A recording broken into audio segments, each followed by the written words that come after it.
el modernismo está representado principalmente por Chocano, desde luego, aun cuando no es el único, no es el único. Y sus poemas tan sonoros como ese Blasón, que seguramente ustedes lo han leído y lo han disfrutado. Soy el cantor de América, autóctono y salvaje, mi lira tiene un alma, mi canto un ideal.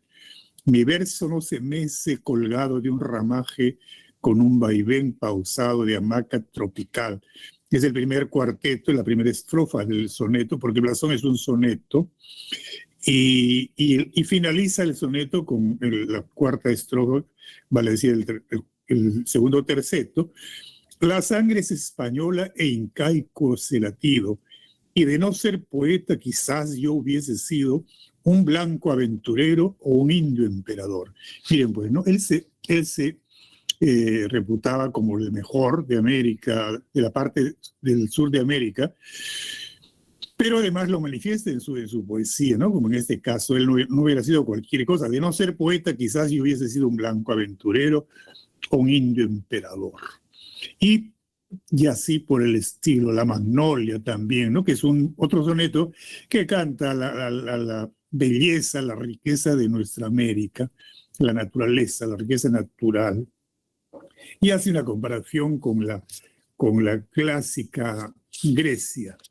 Bien, dicho esto, entonces entramos en lo nuestro. Postmodernismo está representado cronológicamente por José María Eguren, que al propio tiempo, que está en el postmodernismo, pero su poesía más bien se enmarca dentro del estilo del simbolismo, es una poesía simbolista.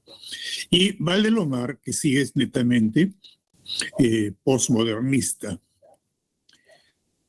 Este es el contenido entonces de nuestra clase de hoy.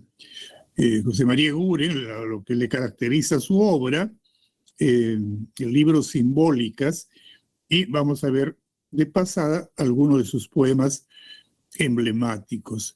Y luego el Movimiento Colonial, que fue el nombre de una revista que fundaron Valdelomar y sus amigos en Lima, ¿no? Y que tuvo una gran resonancia. Y la obra de el iqueño, porque Valdelomar es de Ica, ¿no es cierto? Nació en Ica, pero creció en la aldea de Pisco, que por entonces era una aldea, ahora es una ciudad, Pisco. Bueno, pues empecemos entonces. El modernismo se entiende como el paso del modernismo hacia la vanguardia que viene después, con Vallejo y otros notables poetas, ¿no es cierto? Entonces, pues el postmodernismo es una etapa de transición, un periodo de transición relativamente breve, y abarca todo lo que es posterior al modernismo, lógicamente, y lo que antecede al vanguardismo, porque con esto estoy diciéndoles una verdad de perogrullo.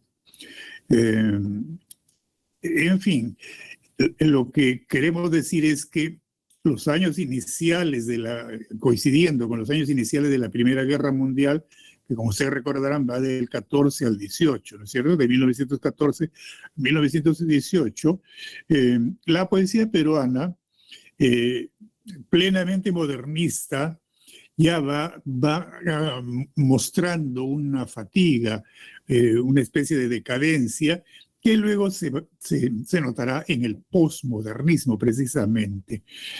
Prueba de esto, como se señala en el libro de ustedes, lo encontramos en una tesis doctoral presentada y publicada en 1915 por un poeta destacadísimo, José Gálvez, y el título de esa tesis es Posibilidad de una genuina literatura nacional.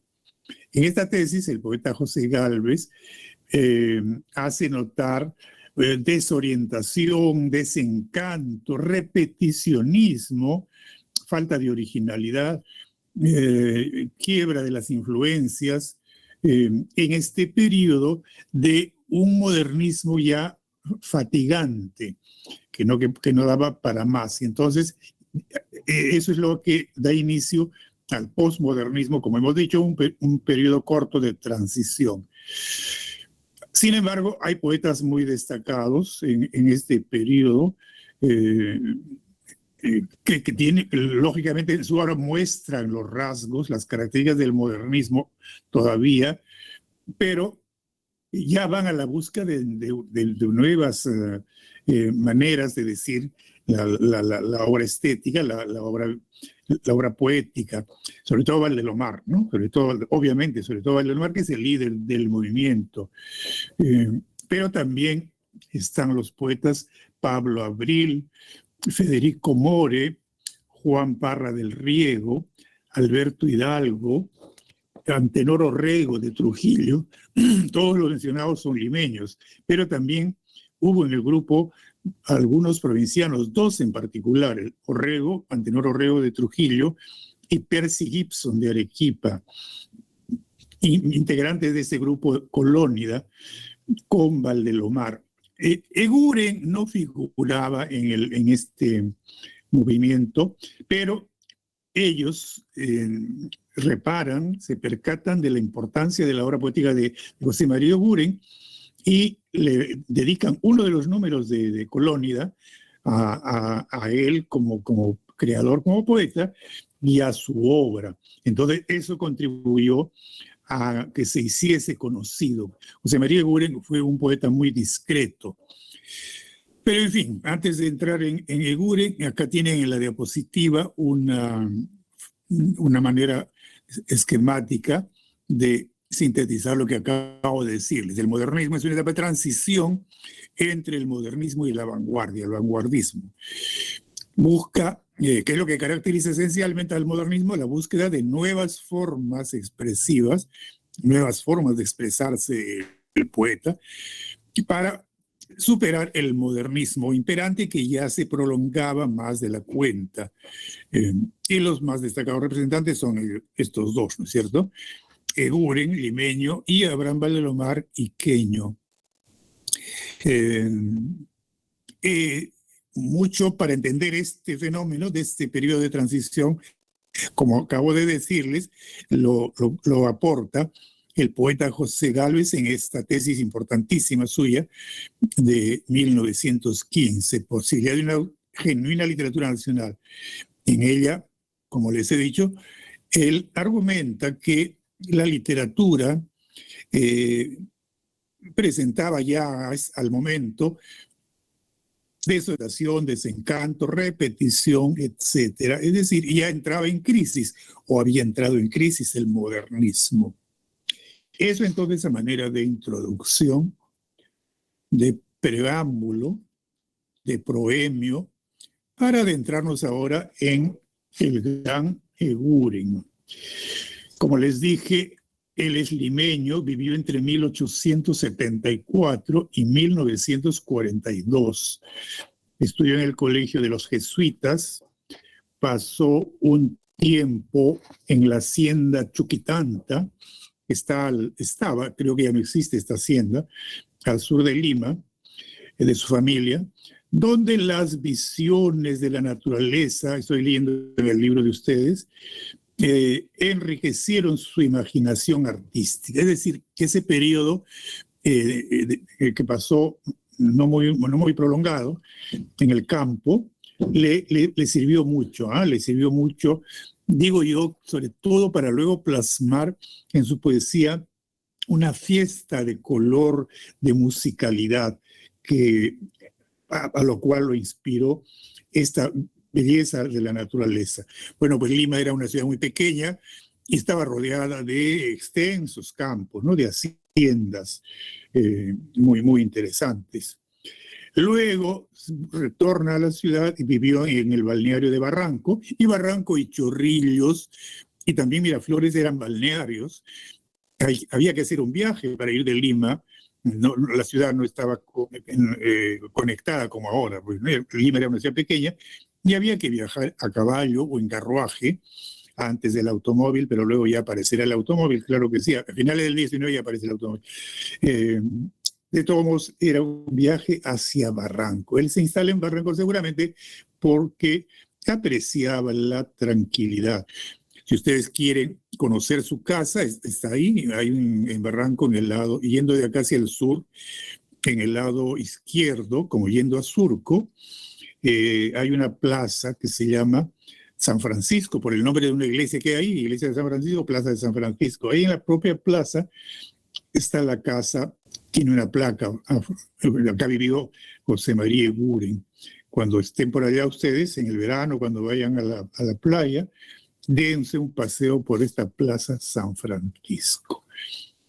En el año 16, en 1916, recibió el homenaje que les he mencionado de parte de los Colónida, ¿no? Encabezados por Abraham Valdemar.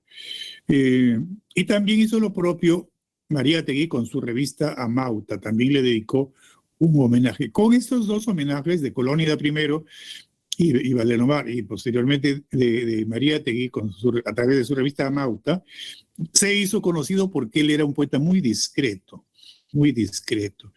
En 1930 se le incorporó a la Academia Peruana de la Lengua.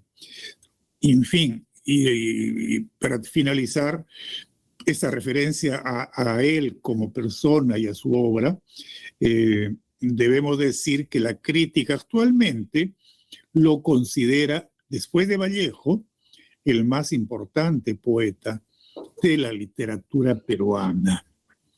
Su obra está compuesta por estos libros: Simbólicas, de 1911, acá lo tienen a la vista en la diapositiva; La canción de las figuras, 1916; Sombra y Rondinelas, publicados en 1929 con motivo de la edición de sus poesías, que con ese título publicó todo lo que tenía difundido antes. También tiene algunos textos en prosa que están reunidos en un libro titulado Motivos Estéticos, que son 40 ensayos. Ustedes saben, el ensayo es un texto breve, ¿no es cierto? Si revisan los 7 ensayos de interpretación de la realidad peruana de Mariátegui, son efectivamente 7. Y cada uno de los 7 ensayos es un texto breve realmente, ¿no? Esa es la característica del ensayo. Analizar algo, un tema, un asunto, un problema. En el caso de Mariátegui, los 7 ensayos los llama él problemas. El problema de la literatura peruana, por ejemplo, es uno de los ensayos. El problema del indio es otro. Él los considera problemas. Bueno, pues en este caso, Eguren contiene este libro, Motivos Estéticos, 40 ensayos publicados entre los años 30 y 31, en un año. Veamos ahora lo que caracteriza a su poesía. Eguren es el iniciador del ciclo de fundadores de la tradición poética peruana. Se llama tradición a una etapa significativa en la historia de la literatura de un país o de un continente. En el caso de la literatura peruana, pues eso no quiere decir que no hubo poetas antes, claro que los hubo, pero la poesía importante en la literatura peruana se da a partir de Eguren. Por eso se le considera el iniciador de la tradición poética en la literatura peruana. Este ciclo comienza en 1911 con la publicación que acabamos de señalar de su libro Simbólicas, y abarca la obra de los poetas vanguardistas peruanos, ¿no? Incluido Vallejo, desde luego, con su libro Trilce. Y llega hasta la generación poética de los años 50. La generación de los 50 es una generación muy importante, sobre todo narradores, autores de cuentos y novelas, pero también hay poetas en la generación. Hasta la generación del 50 llega esta tradición poética. Luego del 50 la poesía cambia bastante, y eso ya lo veremos cuando haya oportunidad. Por otro lado, la poesía de Eguren presenta una notoria influencia simbolista, lo que les dije al empezar, ¿no? Es eminentemente simbolista su poesía, porque pone de relieve la idea de la orquestación musical. Y les dije también eso, ¿verdad? Cuando me refería a que él vivió un tiempo en el campo, en la hacienda Chuquitanta, y quizá eso lo inspiró para darle a su poesía ese cariz de color y de música. Efectivamente, el poema para Eguren es música y color, ritmo y color. ahí la segunda característica. Una tercera, en contraposición del modernismo de Chocano, sobre todo que es un modernismo sonoro, ¿verdad? Por eso les he leído una parte del poema Blasón, soy el cantor de América autóctono y salvaje, etcétera, etcétera, ¿no es cierto? Que es eminentemente sonoro. Los poemas del modernismo, de Chocano particularmente, son como marchas marciales. A diferencia de esto, Eguren más bien plantea una poesía como en voz baja, como sugerencia, como sugiriendo la estética, sugiriendo temas que no son precisamente realistas, sino más bien que están más allá de la realidad, pero que son muy gratos. Y podemos decir que el poema no debe mostrar, según él, ¿no? Y por eso el simbolismo, no debe mostrar explícitamente lo que el mensaje, si quieren ustedes hablar de mensaje, un elemento del proceso de la comunicación. Y cuando leemos poesía, obviamente hay un proceso de comunicación. El mensaje no debe ser explícito. Eso es lo característico del simbolismo, no solo en Eguren, sino en el simbolismo francés. Debe ser más bien representativo de la lírica y el lector debe descubrirlo. El lector debe darse el trabajo de descubrirlo. Y claro, es un trabajo grato, no es un trabajo penoso. Pero trabajo al fin, ¿no es cierto? La obra simbolista, el poema simbolista debe leerse y releerse. Bueno, pues acá tienen ustedes estas características. La idea de organización musical está en el poema, muy, muy presente, ¿no? En segundo lugar, la poesía debe ser sugerida, no dicha explícitamente lo que acabo de mencionar, sino más bien como sugerida en voz baja. Y el color, el cromatismo, ¿no? Muy, muy presente, lo vamos a ver enseguida en algunos de sus poemas, como Los Reyes Rojos. Acá lo tienen ustedes. Desde la aurora, vayan reparando alumnas y alumnos, cuántas veces hace alusión al color o a los colores, al cromatismo. Desde la aurora combaten dos reyes rojos con lanza de oro, por verde bosque y en purpurinos cerros vibra su ceño. Falcones reyes batallan en lejanías de oro azulinas, por la luz cadmio. Airadas se ven pequeñas sus formas negras. Viene la noche y firmes combaten foscos los reyes rojos. No sé si han ido preparando, o yo les hago notar ahora, miren ustedes. En el primer verso, aurora. La aurora no sugiere un color, ¿no es cierto? ¿De qué color es la aurora? Es un rojizo en dorado cuando va amaneciendo en el horizonte. Si no está nublado, en Lima lamentablemente no tenemos mucho la suerte de poder apreciar la aurora. Pero en fin. Luego, el segundo verso, rojos. Tercer verso, oro. El color oro también es un color, ¿no es cierto? Verde bosque. Purpurinos, púrpura, el color púrpura es un color dorado brillante. Tercer verso de la segunda estrofa, vibra su ceño, ahí no hay. Falcones reyes, batallan en el oro azulinas, el último verso del tercer terceto, oro azul, es decir, miren esa combinación de color, ¿verdad? Los matices entre oro, entre dorado y azul o azulino. Mucho usa estas palabras, Eguren, azulino, azuloso, palabras derivadas. Y luego en la siguiente estrofa, por la luz cadmio es un color de luz medio azul también, sigue con el recurso del cromatismo, como verán ustedes. Airadas se ven pequeñas sus formas negras. La palabra negro también es parte del cromatismo, claro que sí. Viene la noche y la noche también sugiere negrura, ¿no es cierto? Oscuridad. Y firmes combate en fosco, y repite al final los reyes rojos. Otra particularidad que de paso hay que mencionarla es que él inventa palabras, foscos, ¿ya? ¿Qué serán foscos? Yo creo que debe ser algo así como fieros. Claro, combatientes, se combate con fiereza, ¿no es cierto? Los Reyes Rojos. ¿Y qué significa este poema? Pues hay que buscarlo, hay que buscarlo. No es tarea de ustedes, pero pueden notarlo, que no es como el modernismo, ¿no? Soy el cantor de América autóctono y salvaje. Mi lira no se, mi lira tiene un alma, mi canto, un ideal. Es explícito. Lo que nos dice Chocano, lo que nos dice Pablo Lomar es explícito. El Lomar nos dice: mi infancia que fue dulce, serena, triste y sola, se deslizó en la paz de una aldea lejana. Explícito. En cambio, Eguren es más bien implícito. El lector tiene que tratar de descubrir. Y claro, ustedes dirán, alumnos, y si me equivoco, profesor, no importa, no importa. Cada lector es dueño de descubrir lo que crea encontrar, lo que le parece encontrar en el poema simbolista. Y este es otro poema muy, muy conocido. En La niña de la lámpara, sobre el pasadizo nebuloso, cual mágico sueño de Estambul, su perfil presenta destelloso la niña de la lámpara azul, ágil y risueña se insinúa, y su llama seductora brilla, tiembla en su cabello la garúa de la playa de la maravilla.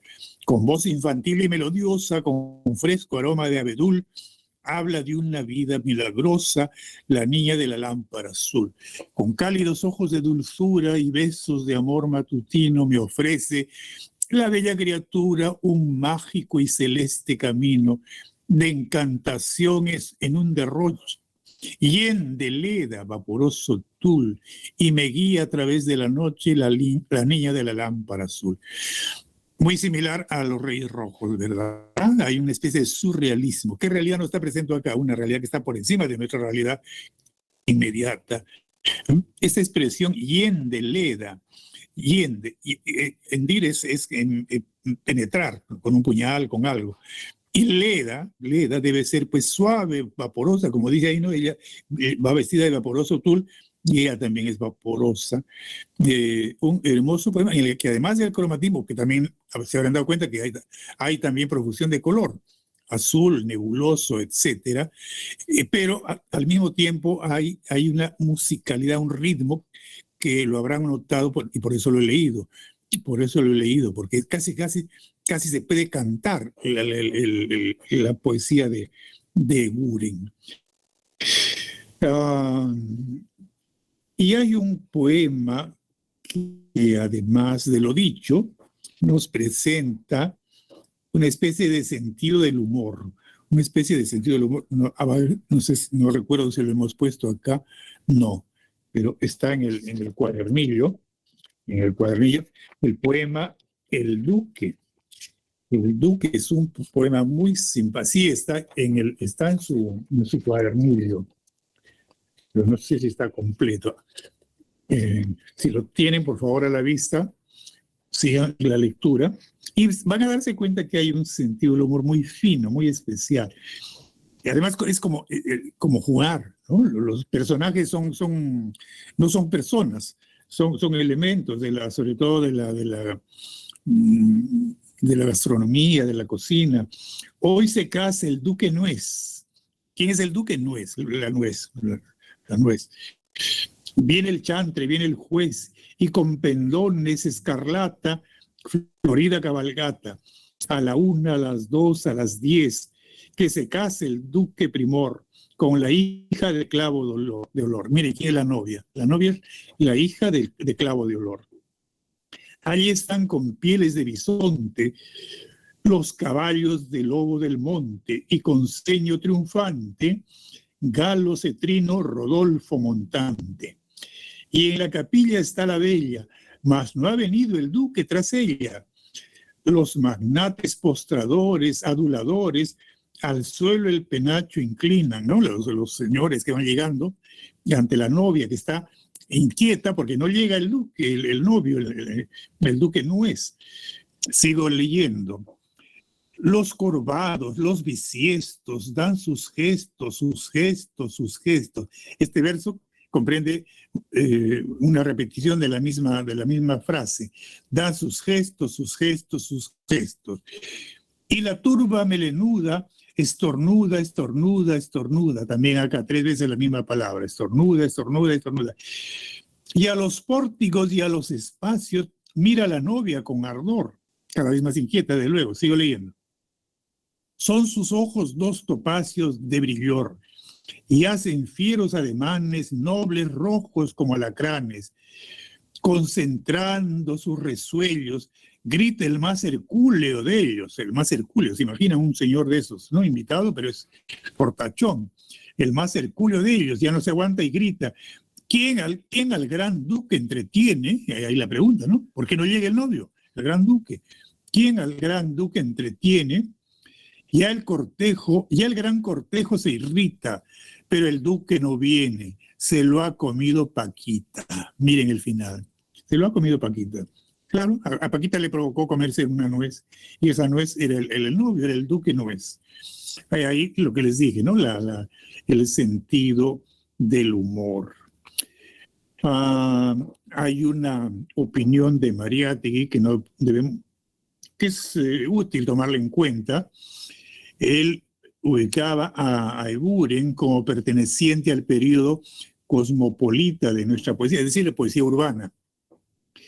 En su punto de vista, su manera de ver, dice, y cito acá textualmente lo que dice Mariátegui, Eguren fue un caso singular en nuestra poesía. Su poesía no busca el gran auditorio, claro que no es como la poesía de Chocano, ¿no es cierto? Que sí busca el gran auditorio. Y sigue diciendo Mariátegui, el ejemplo de Eguren será fundamental para los poetas que buscan un afinamiento formal y la no instrumentalización política del arte, ¿no? Qué bueno que lo diga Mariátegui. El arte, la poesía no debe ser usada como instrumento de difusión ideológica ni nada por el estilo. La poesía debe ser arte y nada más. Que comunique lo que el lector encuentre, lo que el lector crea encontrar, eso es lo que comunica. Cuando no se hace así, cuando se usa la poesía o la literatura en general como vehículo de difusión de ideas, a esto se le llama poesía ancilar o literatura ancilar, ¿no? Que es una literatura instrumentalizada y que le resta, desde luego, le resta calidad. Debo mencionar para conocimiento de ustedes, estimados alumnos, que la poesía de los 60, por ejemplo, la década de los 60 y hasta un poco los 70, tuvo esa característica. No toda la poesía, pero en gran parte por el apogeo, a raíz del triunfo de la revolución de Castro en Cuba, la revolución comunista, ¿no? Hubo un gran entusiasmo en toda Hispanoamérica por el comunismo marxista y entonces la poesía se impregnó de eso, se convirtió en ancilar, en instrumento de difusión ideológica. Repito, no todo, hubo honrosas excepciones. Este famoso poema, La niña de lámpara azul, entonces, es lo más significativo de su libro, La canción de las figuras, porque efectivamente campean las figuras, campea el color, el cromatismo y la musicalidad. Como les dije, sus poemas, por ser de versos cortos, y de hecho también los poemas son cortos, se prestan para ponerles música o para leerlos casi como entonando, y cada quien le puede poner la música que mejor le parezca. Bien, podríamos seguir hablando de Eguren, pero debemos pasar al segundo tema, Colónida y Valdelomar. El movimiento Colónida fue coexistente a principios del siglo XX, las primeras décadas, con los modernistas que ya iban quedando atrás y el postmodernismo, que es la corriente que viene a continuación. El movimiento Colónida surgió con las revistas Contemporáneos y Cultura, inicialmente estas dos revistas dirigidas, la primera por Enrique Bustamante y Vallivian, Contemporáneos, fue dirigida por Enrique Bustamante y Vallivian, y la revista Cultura, dirigida por Julio Hernández. A partir del año 16, de 1916, el movimiento se afianza, va tomando fuerza, con la aparición de una tercera revista, es decir, Colónida, que reúne a escritores más jóvenes, los más jóvenes de la época, ¿no? Un grupo juvenil, que vamos a repetir, ya leí los nombres, pero vamos a repetirlos acá. Federico Moria, Alberto Hidalgo, Mariátegui, el propio Mariátegui es poeta también, en su juventud publicó poesía. Limeños, y el arequipeño Percy Gibson y el trujillano Antenor Orrego.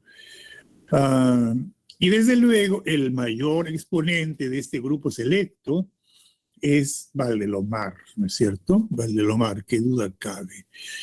Acá está sintetizado y abajo tenemos como características que Colónida significó un espíritu crítico y una especie de rebeldía literaria en pugna, en una especie de batalla contra la moda y el elitismo literario que se caracterizaba por ser aristocrático, conservador.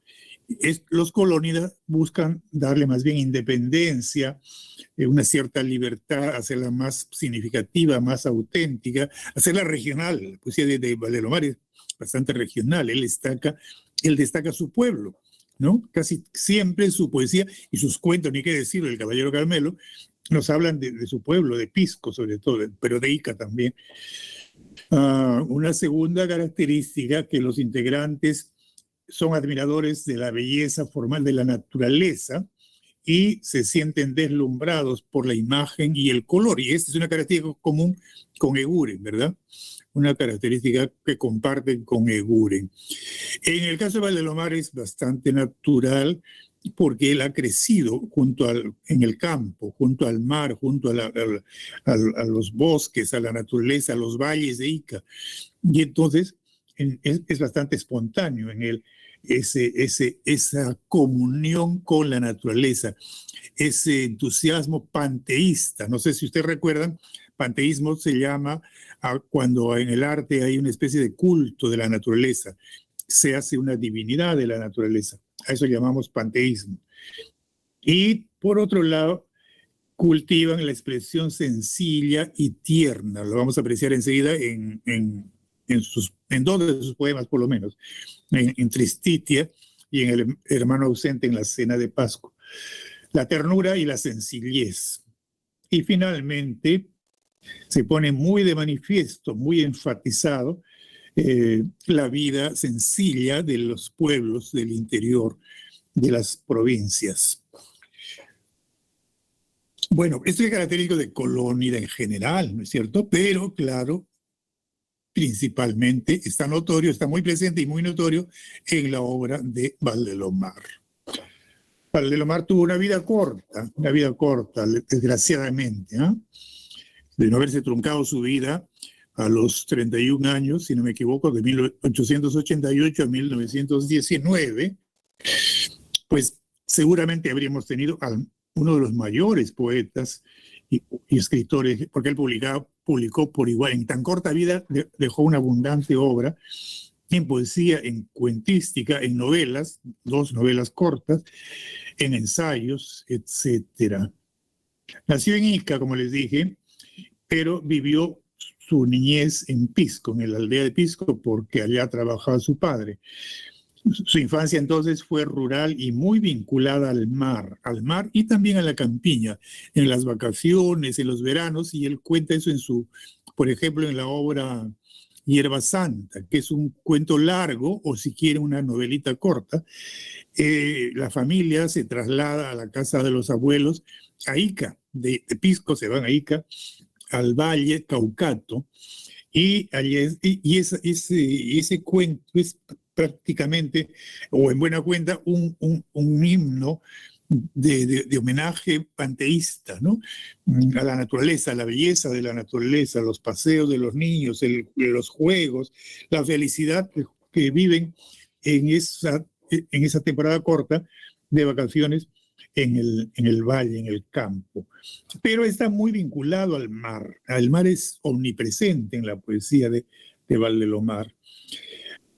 Luego se trasladó a Lima para estudiar y estudió en el colegio Nuestra Señora Guadalupe, en el emblemático colegio que está en la avenida Alfonso Ugarte, ¿no es cierto? Y allá dirigió era muy activo desde niño, dirigió un periódico siendo alumno de secundaria.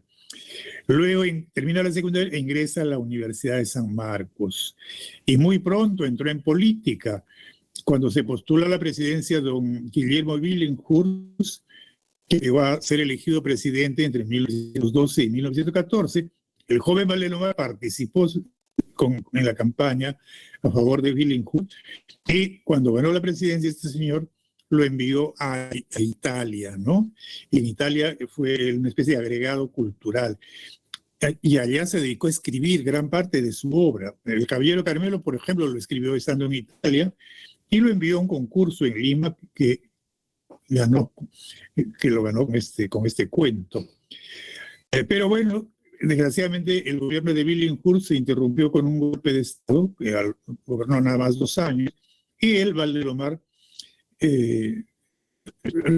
retornó a la patria y renunció al cargo, desde luego. En el año 16, 2 años después, 1916, fundó y dirigió desde luego la revista Colónida, y desarrolló toda esa intensa actividad que se refleja en su abundante obra, como ya hemos mencionado. Prematuramente murió en Ayacucho. Se celebró un congreso de diputados regionales en la ciudad de Ayacucho. Él asistió, había sido elegido diputado, y estaban en una cena de homenaje en una casona ayacuchana de la ciudad de Ayacucho, en un segundo piso, en un segundo nivel, y él pidió permiso para bajar a los sanitarios. ¿Cómo eran los sanitarios en ese entonces? En las casas de provincia, sobre todo. Pues eran una especie de silos en el patio. Todas estas casonas tenían patios muy grandes, y ese silo, ese sanitario, estaba siempre al fondo del patio, y él tenía que caminar todo ese trayecto, pero se presume que estaba un poco mareado. En una escena se bebe licor, ¿no es cierto? Y hay quienes dicen incluso que podía haber estado bajo los efectos de algún narcótico. Era moda en Lima drogarse con opio entre los intelectuales, entre los artistas. No tenemos por qué escandalizarnos. Lo cual, bien sea la embriaguez por el licor o bien sea por haber consumido opio, al bajar las escaleras un poco complicadas, poco iluminadas de esta casona, él trastabilló y cayó, rodó por la escalera. Nunca llegó al silo, jamás llegó al silo. Cayó con fractura de la columna. No pudo moverse del lugar. Intentaron trasladarlo a Huancayo, porque parece que en Huancayo había una mejor infraestructura hospitalaria, en una camilla a pie, una camilla cargada por hombres, a hombro de varias personas, pero desgraciadamente no llegó con vida a Huancayo, murió en el trayecto. Esa es la forma en que murió. ¿Y por qué estoy recalcando esto, estimados alumnos? Porque hay profesores que han inventado una falsa forma en que murió Valdemar. Esta es la verdadera, que a mí me la contó el maestro Luis Alberto Sánchez, que fue rector de San Marcos 3 veces. Y él escribió varios libros biográficos de varios poetas, por ejemplo, de Chocano, y de Valdemar o La Belle Époque, es el título de la novela biográfica sobre Valdemar. Y allá cuenta lo que a mí también me contó personalmente. Me hizo el favor en una oportunidad el maestro Sánchez de recibirme en su oficina, en su estudio, y conversamos sobre Valdemar. Y él me refirió que esa fue la forma en que murió. Sánchez era muy joven, mucho más joven que ellos en ese entonces, pero ya era amigo, lo recibían, participaba en las reuniones del grupo Colónida. Bueno, la obra, lo que nos interesa. Bueno, mencionemos la obra. En cuento, El Caballero Carmelo, Los Hijos del Sol, Los Ojos de Judas, los cuentos yanquis, los cuentos criollos. Entre los cuentos criollos está, desde luego, El Caballero Carmelo y el vuelo de los cóndores. El vuelo no trata de cóndores, sino es un circo que llega al pueblo y hay una niña trapecista que en la primera función cae y no muere, pero queda ya herida, enferma, y el narrador, que en este caso es un niño, se supone que el propio Valdelomar niño, ¿no? Queda muy apenado y al mismo tiempo deslumbrado, diríamos enamorado de esta niña, y es que da una especie de belleza al relato, el vuelo de los cóndores. Eso en cuanto a la narrativa. Sus cuentos están clasificados en cuentos yanquis, cuentos criollos, etc. En poesía, la poesía no la publicó en un libro, sino fue publicada en la revista Colonia y en otras revistas, pero actualmente tenemos la obra completa de Valdelomar reunida en 4 tomos. Poemas que destacan: Tristitia y El hermano ausente en la cena de Pascua. Entre las novelas les dije que publicó 2 novelas cortas, La ciudad de los tísicos y La ciudad muerta, ambas publicadas en 1911. Y entre sus ensayos, La psicología del gallinazo, 1, y Belmonte el trágico. Él no era conocedor ni experto en tauromaquia. Sin embargo, llegó en la temporada de octubre un torero de España y trabaron amistad, ¿no? Hicieron amistad durante el tiempo que permaneció en Lima. Juan Belmonte era el nombre del torero. Y a raíz de esta amistad, Valdelomar se entusiasma por la tauromaquia y escribe un ensayo con el nombre de este torero, Belmonte el trágico. Como ven ustedes, él tenía una gran facilidad para compenetrarse de diversos temas, que es lo que caracteriza también su obra, la diversidad. Características de la obra de Valdelomar. Destaca más por el cuento y la poesía que por otros géneros. 2, en la mayor parte de su obra se caracteriza por un tono nostálgico, de ternura, de intimismo familiar. 3, está muy presente la evocación, ¿no? Él evoca su niñez, la familia, el mar, los lugares de su pueblo, escenas familiares, la aldea, el campanario, etc. Los elementos que formaban su pueblo, ¿no? El pueblo donde él creció. Acá está, en esta diapositiva está resumido, saca en cuento y poesía, sobresale el tono nostálgico, tierno, íntimo, retrata el ambiente rural, provinciano, evoca escenas familiares de la infancia, los espacios vinculados al mar y a la campiña, la naturaleza.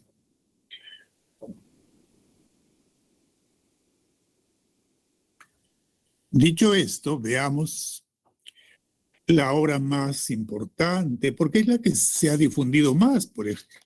Yo no diría necesariamente que sea el mejor de los cuentos, del que les he mencionado. El vuelo de los cóndores es un hermoso cuento, poco difundido, ¿eh? Poco difundido. Toda la cuentística de Valdelomar es excelente, ¿verdad? El argumento del caballero Carmelo, que ustedes lo recuerdan seguramente, alumnas y alumnos, seguramente ustedes lo recuerdan. Se inicia cuando Roberto, el hermano mayor, vuelve de un viaje a caballo, llega a la casa en Pisco, luego de varios años, y va sacando los obsequios para cada uno de los hermanos, que son todos menores que él, para la madre, y al final, cuando le preguntan los niños, sus hermanos pequeños, entre los cuales se encontraba el propio Valdelomar, era uno de los menores, y aparte de su hermana Jesús, se llamaba así Jesús, la hermanita pequeña, la última, más pequeña que él. Y le dice, ¿y para papá? Y él saca un gallo que lo traía en la alforja, un gallo joven, un hermoso gallo de color carmelo, y sorprende a todos, ¿no es cierto?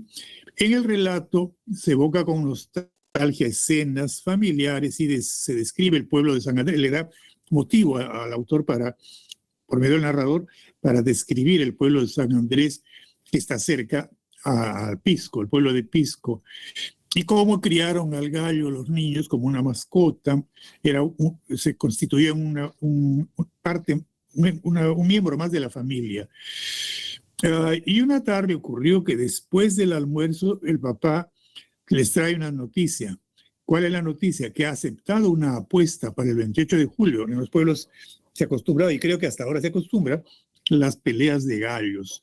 Y alguien le había hecho una apuesta y él no pudo negarse y aceptó que el Carmelo se enfrentase a otro gallo, al ajiseco. Los niños, como comprenderán ustedes, se apenaron mucho porque no les agradó la idea de que el Carmelo fuese a pelear, lo cual significaba un peligro de muerte, ¿no es cierto? Como que efectivamente así ocurrió. El caballero Carmelo debía demostrar y confirmar su fama, ya tenía fama de gallo de pelea, de un buen gallo de pelea. El ajiseco, el rival, es más fuerte y más joven, ¿eh? Ojo con ese detalle, más joven. La contienda se inicia y la describe el narrador con lujo de detalles como si fuera una batalla de dos caballeros medievales, ¿eh? Como antropomorfizando a los animales, a los gallos. Y pues bien, la pelea es intensa, dramática. El Carmelo logra salir victorioso cuando parecía que iba a perder la pelea, ¿no? Logra derrotar y matar al instante al ajiseco, que se caracterizó por hacer alarde de su fuerza, de su juventud, y lo presenta así, ¿no? Como si fueran, repito, como si fueran dos hombres, uno más joven, otro mayor, pero el Carmelo sorprende a todos y derrota al ajiseco. Pero queda él herido, ¿no? El Carmelo, como ustedes recordarán, queda herido. Lo llevan a casa, lo cuidan, tratan de curarlo, los niños muy tristes, muy apenados, para ver si sobrevive. Vivió 2 días y luego frente a la ventana cantó su último canto y murió, lamentablemente, ¿no? Es una historia muy trágica, que parece protagonizada por seres humanos, ¿eh? Bueno, y de hecho hay seres humanos, por supuesto, los niños, pero también el Carmelo es presentado como un ser humano.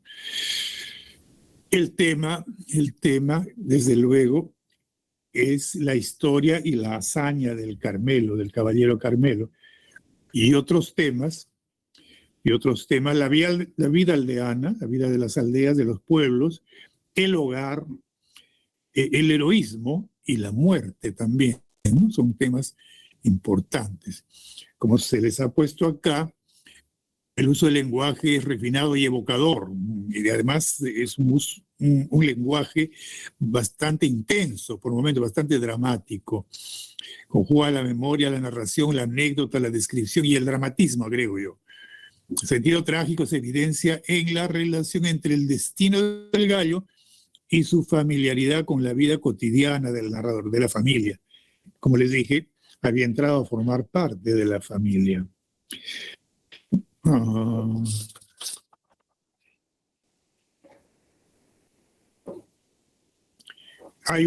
Está dividido en pequeños capítulos, como capítulos. En el capítulo 4, para que aprecien lo que les he dicho de cómo los presenta el narrador como si fueran caballeros medievales, pueden notarlo en unas líneas de lectura de este capítulo 4.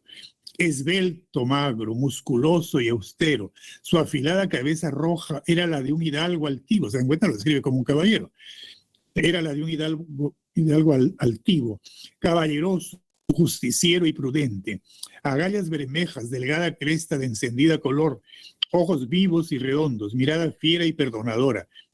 Acerado pico agudo, la cola hacía un arco de plumas tornasoles. Su cuerpo de color carmelo avanzaba en el pecho audaz y duro, las piernas fuertes que estacas musulmanas y agudas defendían cubiertas de escamas, parecían las de un armado caballero medieval. Miren, él mismo lo dice, el propio narrador lo dice, ¿no? Sus piernas parecían las de un armado caballero medieval. La descripción es excelente en el caballero Carmelo. Bien, pero no podemos terminar sin referirnos. Acá está ese fragmento. Miren, acá lo tienen ustedes en la diapositiva. Esbelto, magro, musculoso y austero, de afilada cabeza, etcétera, que ya he leído. Si quieren, tómenle foto, que el tiempo que nos queda vamos a leer Tristitia. Tenemos que apreciar la ternura, la nostalgia que está muy presente siempre en la poesía. Lo tienen ustedes en el cuadernillo, así que pueden leerlo con calma. Es un soneto. Mi infancia, que fue dulce, serena, triste y sola, se deslizó en la paz de una aldea lejana. Entre el manso rumor con que muere una ola y el tañer doloroso de una vieja campana. Estén atentos, por favor, alumnos, a las veces que hace alusión al mar. El mar está muy presente y de forma repetitiva lo menciona. Vuelvo a leer. Mi infancia, que fue dulce, serena, triste y sola, se deslizó en la paz de una aldea lejana. Entre el manso rumor con que muere una ola y el tañer doloroso de una vieja campana. Dábame el mar la nota de su melancolía, el cielo la serena quietud de su belleza, y los besos de mi madre una dulce alegría, y la muerte del sol una vaga tristeza. En la mañana azul al despertar sentía el canto de las olas como una melodía, y luego el soplo denso, perfumado del mar. Y lo que él me dijera aún en mi alma persiste. Mi padre era callado y mi madre era triste, y la alegría nadie me la supo enseñar. Si han estado atentos se habrán dado cuenta que se refiere al mar varias veces. Mi infancia fue dulce, serena, triste y se deslizó una paz de una aldea. Entre el manso rumor con que muere una ola, el mar. Se refiere al mar ahí, ¿no es cierto? Y luego en la siguiente estrofa, dábame el mar, segunda alusión, la nota de su melancolía. Y los besos de mi madre, la muerte del sol, la naturaleza, ¿no? El sol, la playa. En la mañana azul al despertar sentía el canto del sol otra vez, tercera vez, las olas, es el mar, ¿no es cierto? Y luego más explícito, en el último verso de este terceto, y luego el soplo denso, perfumado del mar.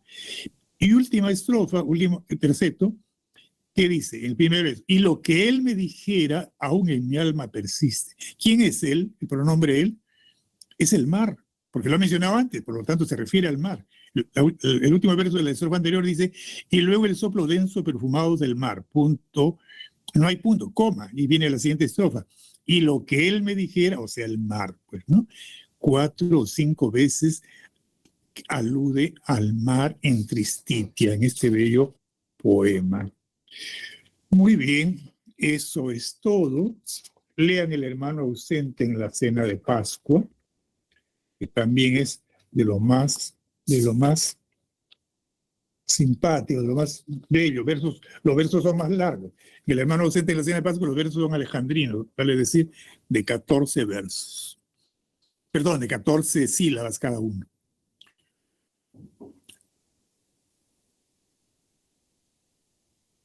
Tomen nota de las respuestas.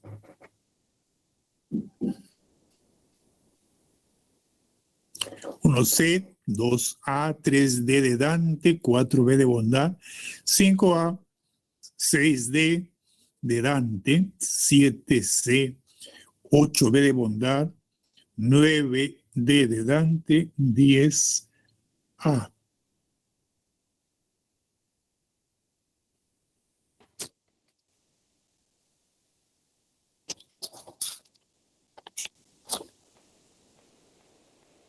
Eso es todo, estimadas alumnas y estimados alumnos del aula 34. Gracias por su atención y muy buenos días.